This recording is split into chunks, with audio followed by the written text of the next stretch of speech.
What might perform well on Instagram Reels might not perform for you on TikTok, and that is okay. I want you, when you first start this, and let's say you're wanting to repurpose content across different platforms, first and foremost, just use the same video. Post it everywhere, get a baseline, and you're gonna start to see what works and what doesn't, so start there.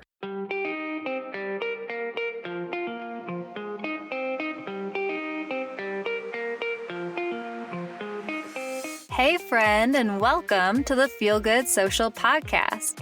I'm your host, Kinsey, and I'm here to help you market your business in a genuine way that works without wasting your precious time. So sit back, relax, and enjoy some genuine conversation for the good of your biz. Hey, Feel Good friends, and welcome to the Feel Good Social Podcast. I'm your host, Kinsey, and today we have a wonderful guest who is sharing all things content repurposing in 2024. Her name is Amber, and oh man, I love her approach to content creation in general and how we can simplify our process of taking pieces of content that we're creating and multiplying them for different platforms and from different angles and all that different stuff. We also chatted about our favorite tools for content creation. So if you are a tool nerd, I know you're going to love the end of this interview as well. So if you do enjoy this conversation, make sure that you share it with another business buddy who could also use to listen to it, and or share it to your Instagram stories. Make sure that you tag us. I am at Feel Good Social. Amber is at Amber Figlow. Make sure you tag us because then we'll be able to see it, reshare it, and spread the love right back to you. So without further ado, let's go ahead and dive right in. Hi, Amber. Thank you so much for coming on the Feel Good Social Podcast, lady. Hello. I'm so excited to have you here. Yes, I'm so excited to have such a good conversation today. Yes. Oh, we are going to geek out about all things content repurposing, guys. It's going to be so great. I did already introduce you just a little bit in the intro. I'd love to hear from you. Who are you? What do you do? Who do you serve? Yes. So hi, everybody. My name is Amber Figlow, and I am a content strategist, and I like to focus on the systems, the organization, the workflows behind everything. I'm a type A Virgo, retired social media agency owner. So I bring that structure that we sometimes need in content creation to something that is very, very creative. So that's what I do. And I primarily serve small business owners, those solo entrepreneurs that are also in a creative industry. So your photographers, your web designers, things like that. But I do like to help a little bit of everybody. But yeah, that's who I am, what I do, and who I do for. Yeah, you are speaking our language, lady. Before we dive into all of your systems and structures and the simple way to do things, which I can't wait to hear, let's go ahead and just talk a little bit about how you got started doing what you do. What has your origin story looked like? So we could really take this all the way back, and I won't bore everybody with every single detail, but I basically went to college right after the recession. So it was like 2010, started as a pre-med major, but I have always been very creative. I wanted to be a photographer, interior designer. Like I've always had this creativity, but I was like, you know what? I need some kind of stability in my career. So I decided to go pre-med. I took one chemistry class and said, absolutely not. So I was like, how can I have a stable career in something that will help me make money and also allow me to be creative? So I switched my major to marketing. And just to give context, of course, this was the 2010s when social media was new and social media marketing was not taught in my curriculum. So I am truly a self-taught queen. I have just gained all of the experience by being in the industry. I did the corporate America, the freelancing, the solo marketing manager, and I recently, as of this year, hit my 5th year of full-time entrepreneurship. It has been such a wild ride, but it was one of those things that over the last decade, throughout my 20s, it was a slow progression into entrepreneurship, which is something that we don't see now. A lot of people, which I absolutely love, are just jumping right into entrepreneurship. They're jumping into the freelance work. And I'm like, I wish I would have done that, but it took me a while to get here. So that's the natural progression into it. And I used to run a social media agency in the height of the pandemic and burnt out so quickly. So I have decided to move away from that very heavy service-based style business. And now I like to serve small business owners through more so digital products and free content. That's what I do now. Yes, the content repurposing repurposing queen. Yes. I love it. And I feel you with that, the burnout feeling and the journey of going through. And it's so needed too, right? Because so many people are starting businesses these days through the pandemic and still continuing. And it is so funny, just like that shock when they're like, I have this idea, I have a business, and now I have to market it. Wait, what does it look like? So let's talk about content repurposing and simplifying our processes, because I need that right now too. And I think a lot of people do.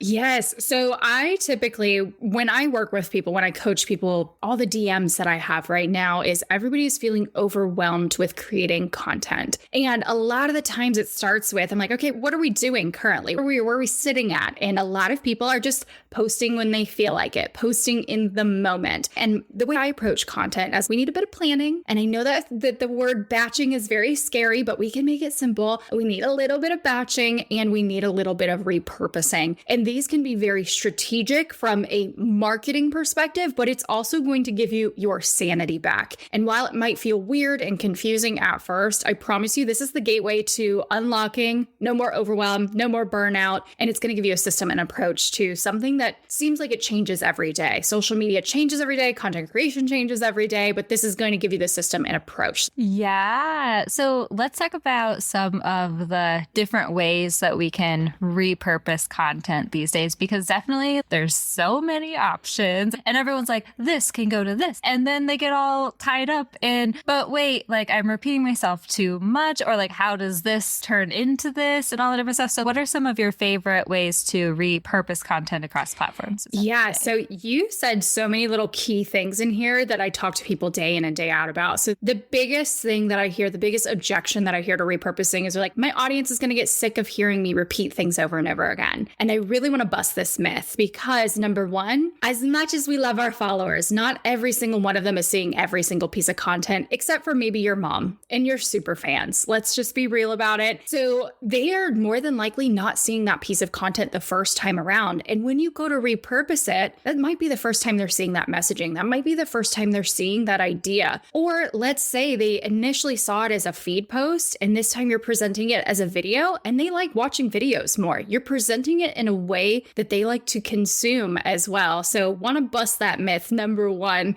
And then number two, we can approach this in so many different ways. My preferred content strategy, the way I approach it is I like to take long form content and break it down to short form content. And what this means, it could be a YouTube video, which is my preference. It could be a podcast like you're listening to right now. It could be an article, a blog post, but anything long form in nature that we can break down into smaller pieces. That takes some while to work up to. It takes a bit of time. So the one thing where I really want people to start with their repurposing journey, because it can feel overwhelming, I want you guys to start very small. We're going to take just a week of posts and come up with one idea for the week. Just one. I need one content idea and I want you to figure out how to present it in as many ways as possible. Maybe on Monday, it's a carousel. Maybe on Tuesday, it's a reel. Maybe Wednesday, it's an Instagram story that you eventually maybe repurpose that video over on TikTok or whatever that looks like. But just knowing how to take one idea and essentially multiply it. You can change the messaging a little bit. You can change the visual a little bit, but take it and spread it out as much as you can. And because this messaging, we are repeating ourselves, yes, but again, we're tapping into the way that people consume content. And also, we're business owners. We need our messaging to be consistent. We need to deliver it over and over again to help people buy from us. That is the ultimate goal here, is we want to make sure we're solidifying our values and our messaging and our mission statements. I could use all the marketing keywords, but that's what's really going to drive this repurposing. Oh, yes. I love this so much. I definitely have felt this way back when I was an itty bitty entrepreneur too. Again and again, people will start trying this process and they'll be like, I don't know what to post about. I don't really have any ideas. And then you start breaking down these different categories in the way that you can take one idea and multiply it into different angles, different types of content. And all of a sudden you're like, I have way too many things I could talk about. You know? Absolutely. That's the much better problem to have. I'm like, I would rather you have too much than not enough, and you will get there quicker than you think. When it comes to showing up on different platforms and different types of content and stuff like that, is there any rules that you're noticing like this year? Like, can we put the same video on TikTok and Instagram and Pinterest and YouTube Shorts? Is there any like thing like that you've been noticing? Yeah. So for me, I go against the grain here. I understand that there are different cultures, nuances, and shifts on these platforms. What might perform well on Instagram Reels might not perform for you on TikTok, and that is okay. I want you, when you first start this, and let's say you're wanting to repurpose content across different platforms,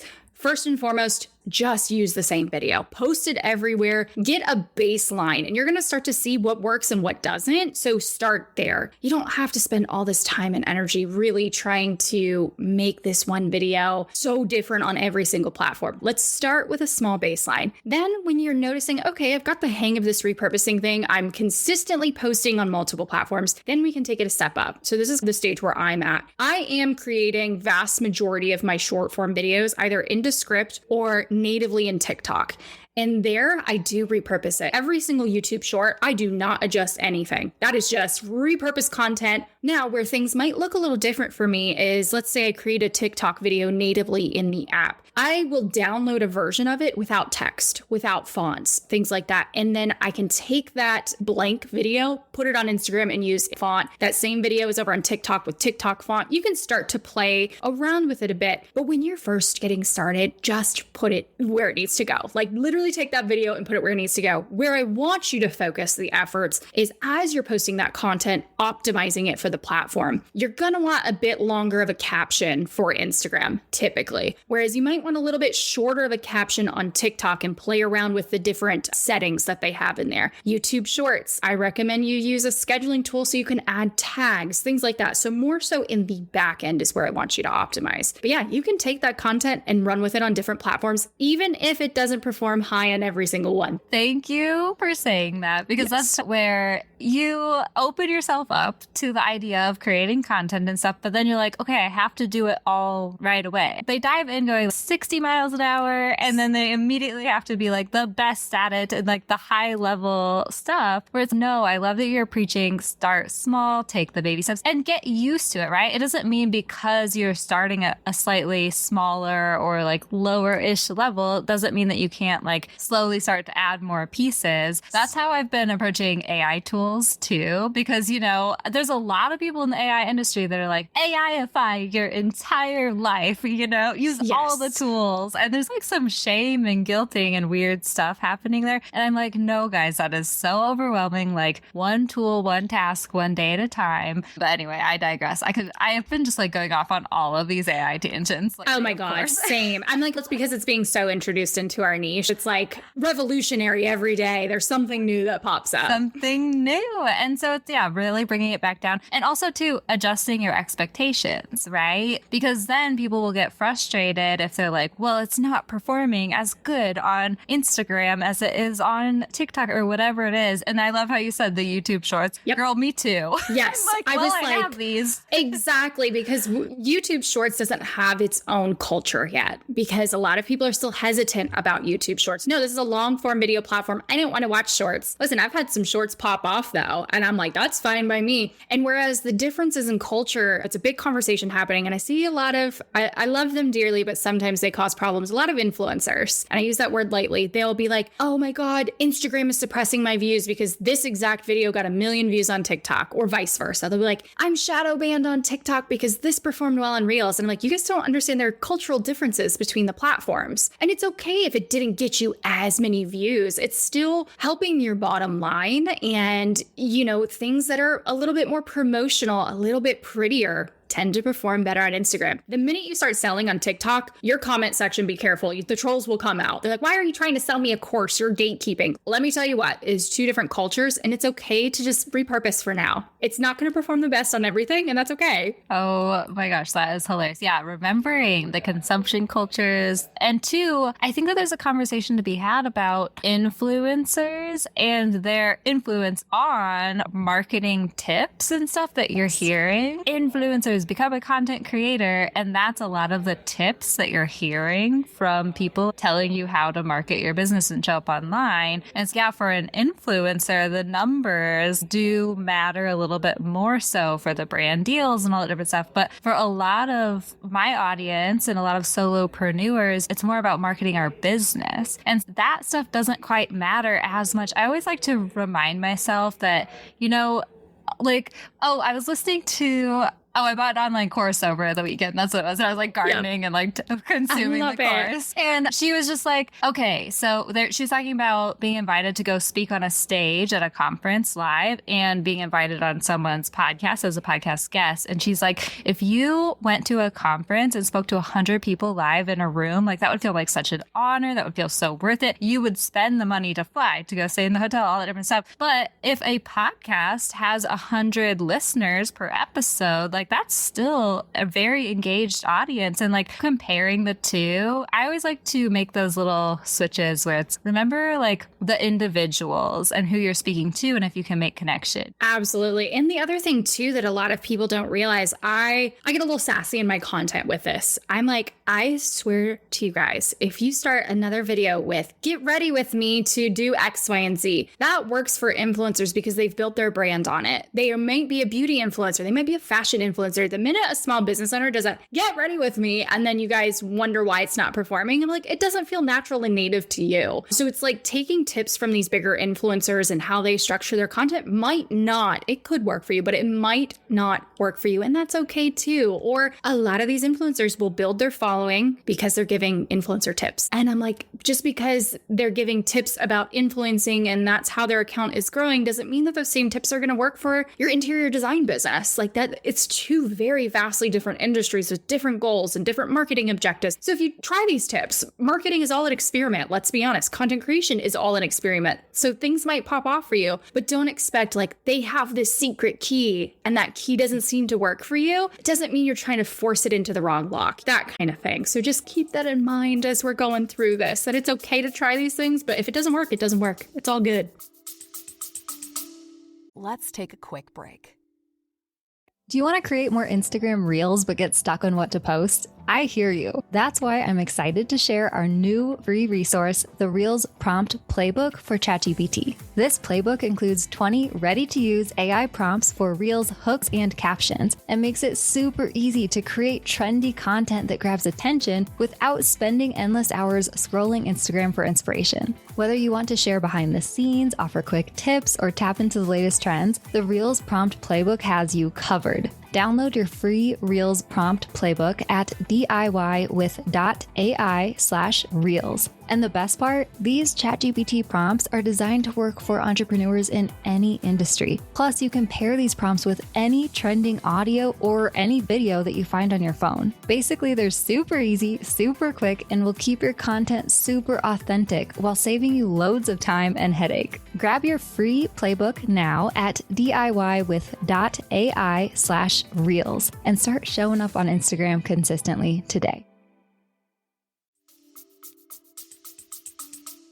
Yeah, it is all good. I love it. Okay, let's talk a little bit about how to approach a topic from different angles, because I know this is something that you love. So how do we take one kind of overarching topic and break it into different angles and different posts and all that stuff? So the first way that I actually like to approach this and coach people through, and it seems to be the thing that clicks the most. Let's take a content idea. For me, it could be something like, the one that always works really well for me is when I'm like, here are 3 different social media scheduling tools. That is always a content idea that performs well for me. How can I take that idea and break it down? Number 1, I could create a video series that could go on TikTok, could go on Reels, breaking down each of the 3 different types. That's 3 videos right there. I could take that same idea and do B-roll with text on screen and just list them and maybe talk about it in the caption. I could also take that and turn it into a carousel. Again, breaking it each one on a different slide. Or I can do a talking head and tell all 3 in one video. I just created probably 5 to 6 pieces of content right there off that one idea. And it's the same information. We're just breaking it down in different ways. And you can do that with your ideas too. Listicles are always the easiest one to demonstrate in this way, but even your storytelling. Let's say you had a great client result from the course that they took from you. Can we spin that testimonial? If they gave you a written testimonial, let's do a graphic, or maybe you telling the story as a voiceover with B-roll on the screen. There's so many different ways that we can break it down just from one idea. Yes. Oh, and I love that too. Just thinking about the different formats. I myself like to think about the different formats and then also like the different buckets where it's that overarching theme and then thinking testimonial, tip, myth busting or misconceptions, a personal story or anecdote, all these different ways that we can start splitting our content into different pieces. And yeah, I'm pretty soon you're like, holy now I have too crap, much. I have tons. Exactly. And I love that you said that, because let's go back to my example of the scheduling tools. Scheduling tools is my overarching topic. I can do a storytelling post of like how this scheduling tool saved me 6 hours a week. I could then give tips and tricks and tutorials behind the scenes of how to use that scheduling tool. And then I could do another one where it's like just an infographic of all the different posts I posted out that week using that scheduling tool. But you can see, I love that you mentioned that, because I'm like, we can break that down even further. You can take that overarching topic and really hit home with where people need to hear that information. Yes, I love that. Let's talk about some tools maybe that you have been loving to use, because that's always super interesting. So yeah, what tools do you use every day and what do you love? So I just got back from Canva Create and I was a creator for the event and I had a blast. And let me tell you what, you guys, this is podcast exclusive. I haven't mentioned this to anybody yet. I think I'm going to be moving away from Airtable and putting everything into Canva because of these new updates. So Canva is my go-to. I'm creating in there every single day, and Descript is another one that I use for video editing, podcasting, things like that. And those are my two main tools that I use every single day. And again, I'm currently in Airtable to organize the chaos, but I've also noticed that Airtable seems to overwhelm people quite a bit. And because it's my industry, I've been in it for years and years, but it's also getting very expensive. So I'm not going to lie about that. I'm like, oh, I have to be moving away from Airtable, but just using the tools. This is how I always coach people. Use the tools that you use every single day. Just because I recommend one to you, I recommend Descript. Maybe you love editing videos on your phone in CapCut and you sometimes use the desktop one. Don't switch just because I told you to, but if you're searching for one, try out one of the ones I recommend. But those are the things that I'm using day in and day out, and that's what makes content creation easy. I've tried to force Notion so many times. I cannot be a Notion girly. So if it works best for you to have everything in Canva, by all means do it. I'm researching that right now, trying to figure all that out. But that's my approach to tech. And I have an app for everything. So if you guys have questions about it, you guys can hit me up on Instagram and I will give you all the app recommendation.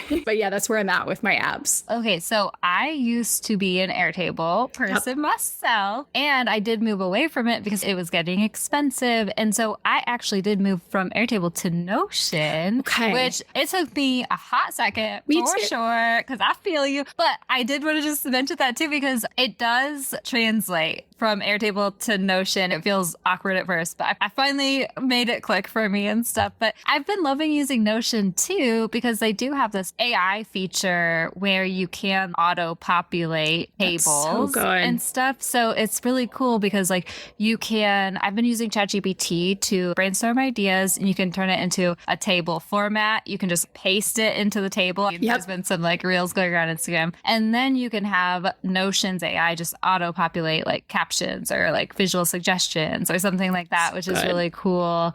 I want to hear about Canva's exciting new features. What are you most excited about? Yes. So I think it's just going to be the way the workspace they redesigned it is really ideal for me. And they have done so much with documents. And in the way that I approach content repurposing, I take a long form piece of content, break it down into smaller pieces. That's why I've always used Airtable. It kept everything very organized. But the way that they've updated documents, I am now, and their new AI tools are so good. Just the way that they've approached AI is pretty incredible. I'll be able to create all of my content within one folder in Canva. I can do my Instagram posts, I can do my Pinterest pins, and then inside that document, I can have my captions and my tags and things like that. So it's just the way that they've optimized things, and they're starting to really enhance their video editing tools. I will still be with Descript. Canva isn't fully there to replace a higher end editing tool, but there are some really good things, especially if you're only creating some reels here and there. You can dump them in Canva and create some crazy cool videos. There are animations and things like that. So Canva is really becoming a powerhouse when it comes to content creation. And again, I am all about the simplification of things, and I'm the app queen. And even I get sick of all these apps all the time, and they don't always talk to each other. And the cool thing about Canva, at least what they announced at Canva Create, they've updated a lot of their apps so it interconnects with the software that you're using. So I can go and create all this content in Canva and immediately send it it to later. I don't have to download and upload, and later is my scheduling tool. So it just sends it over to later. And I'm like, that is so good. I want these apps to start talking together. And that's why I'm starting to think about moving to Canva for everything, because Airtable, if you want it to talk to other apps, it's going to cost you another $50 a month or something. I'm like, oh my God, it's so, I already pay $200 a month to use Airtable. And I'm like, I can't, this is getting very, very expensive. I know. It's like it really is something to pay attention to. I mean, with our Authentic AI sister podcast, I've just been in all of the freaking AI apps and tools and stuff. I've had to set boundaries with myself. But also, I do think it's something to say, you really do need to start paying attention to your monthly subscriptions and like comparing pricing. And so many of these tools can pretty much do the same thing. You know, so it's like, what's important to you and how can we eliminate some of those extra costs? I'm so excited for Descript's new interface because it's going to allow us to eliminate like Opus Clip as the short form clip software I was using. Descript is so awesome for the long form editing, and now they made it super easy to do clips, like generate good clips from a podcast episode or something like that. It's going to be so great. I can't wait to look into Canva's new like updates and stuff more. I haven't been able to really yet. There's a lot. There's definitely a lot. And then there's like just really fun. Like I'm exploring whiteboards more. I literally just put out a tutorial how to do your content pillars using Canva whiteboards. Like some of these tools are just really going to change the way that we work and approach content. I'm like, at this point, I think I can build my entire business in Canva. Get rid of like Google Drive and all these other things. Get rid of all of it. Get rid of all the subscriptions. Yeah. I mean, and even definitely Canva's website stuff. I mean, and I haven't played around with it for a while. Let's just say that. But it's definitely not going to replace, you know, or like, especially for blogs and stuff like that. Correct. But I mean, it's pretty easy. It's pretty quick if you just need a landing page. And I could see them pretty easily updating it in the future to make it easy for your website too. Oh, yeah. Wow. I can speak to that because last year around Black Friday, I did a Black Friday sale for a workshop, a live workshop. And I'm like, I do not have time to create this in Squarespace. Squarespace is my preferred website tool. I just put up a landing page, a quick little sales page in Canva, and it sold everything I needed it to sell for me. I was like, this is perfect. Oh, I love it. Okay. We could talk for so long, I'm sure. But, you know, again, boundaries. I keep saying everyone, I'm saying boundaries with my podcast, with my tools, with my business. Absolutely. But thank you so much for coming on and sharing all of your awesome knowledge with us. Can you tell everyone how they can find you and connect with you and find your resources? Absolutely. So I am Amber Figlow on every single platform. I'm on vast majority of them, except for X. I'm not a Twitter girly. That is just not me. So you guys can connect with me on the platform of your choosing. I will say I am the most responsive on Instagram, so you guys can hit me up in the Instagram DMs. And other than that, you guys can head to amberfiglow.com. I do have currently, again, I might be moving away from Airtable, but right now I do have a free content planner tool. Even if you decide you don't love Airtable, you can take the concepts and really use it in your Notion, in your Trello, things like that. So you guys can grab that. Other than that, yeah, just hit me up on Instagram if you have any questions about anything. Thank you so much, Amber. I've so enjoyed this. Yes. How great was Amber, you guys? I was totally nerding out about everything she said. And then especially at the end when we were talking about our favorite tools and all that stuff. So if you did enjoy this episode, why not leave us 5 stars or a friendly review on whatever podcast platform you're listening to us on? Because that really does help us to just continue spreading our feel-good message and growing our feel-good community. All right. I hope you have a wonderful rest of your week, and I'll catch you next time I catch you. Thanks so much for listening, my friend. For show notes and a whole lot of other awesome freebies, visit feelgoodsocial.com. Simply go to feelgoodsocial.com for all the goods.